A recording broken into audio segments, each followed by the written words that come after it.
Hi friends, అందరికీ good evening. ఇంకో పనికైతే వెళ్ళి వచ్చిన కదా.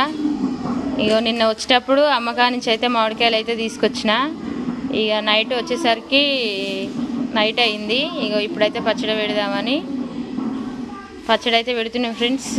కొద్దిసేపు పోయంగానే నాకైతే తెగింది చెయ్యి.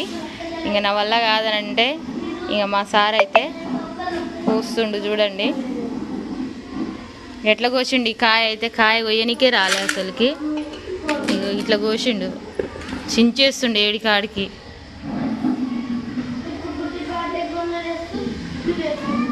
ఫ్రెండ్స్, మాకైతే మామిడికాయ పచ్చడి అంటే చాలా ఇష్టం. మీలో ఎంతమందికి ఇష్టమో కామెంట్ అయితే చేయండి. మొత్తం దాంతో మామిడికాయతో ఫైటింగ్ చేస్తుండు. అట్నే పెట్టినాయిగా మొత్తానికైతే ఇట్లా కట్ చేసిండు. ఈ చిన్న చిన్న ముక్కలన్నీ ఇంకో నేనే చేసిన.